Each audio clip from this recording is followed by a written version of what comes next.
Omukoro ogwo kushabira omugenzi retired Kano Anthony Kyakabale gwahikwaho abantu bengi abarimu abantu babutosha abanyabuzare n'abanyamukago abebembezi omu gavumenti ahamwe n'abandi otireho abanyamahe aba UPDF abakirimu na nabo abahumwire kandi Yasiimwa ahabw'ebirungi ebiyakozire na nokwehayo okucungura Uganda. Abanyabuzare ba Kyakabale bamugabaho ebintu bitari bimwe na bimwe kandi bamusiima ahabwa byona ebyabakorire. I thank God for our father. Dad was a man of people. I remember when we lived in Busega, I know many of you may have come to our home. We were always more than 20 or 50 in that home. Friends, relatives, everyone who came from the village came there.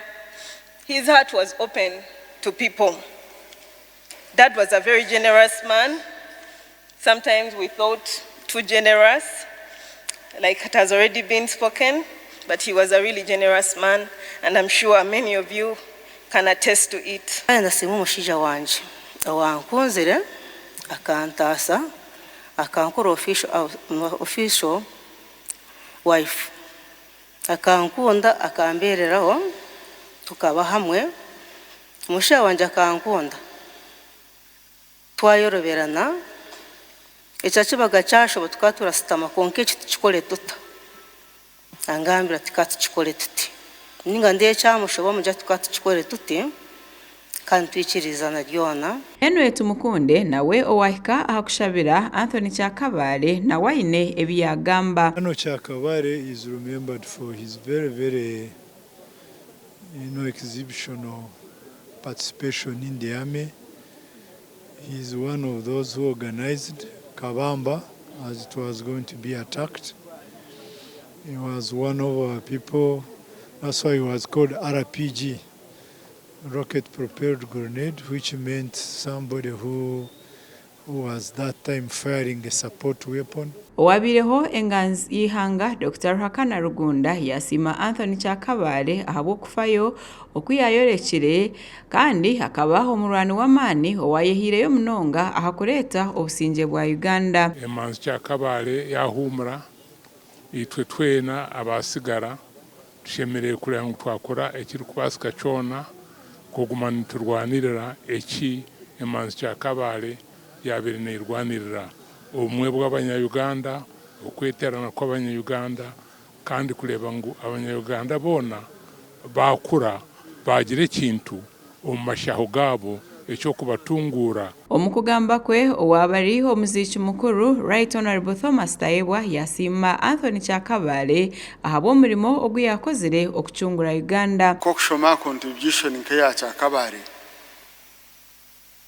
ojo shanga ngo nitwetaga ntwegarukemu habw'okuba abingi ntuza kudefininga life yeye habwe byabireho mu myaka eki 2011 konka nyongera ntebyo byona tubiteka arubaju Kyakabale tumumanyire contribution eyakozire omu rutaro rw'okucungura ihanga ryitu n'aba general habwo kwa contribution ejo ehandikirwe mu shagama omunaku na nokusiga hebirungi akaza akagenda n'abagenzi beye kugira ngo bakunde bacungure ihanga. Ogu Yasiimwa abo yayetaba comrades ahabo kugumana bakundana kandi nibijukana oyihireho okugiramu obutikirizinga buke generals na mwena ba contributing ngere ndugura kana Rugunda mwebare munonga omusinjo guti kugambira nabwo busaso mwarabirimo nitubasima munonga.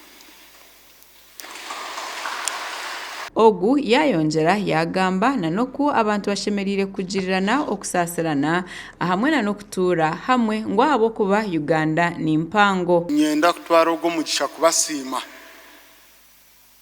kugira ngo as comrades mugaruka mwijuka nguna mwagiro kumwahaka hakanamu konkati mukwebwe imwarugira. You have a lot that brings you together.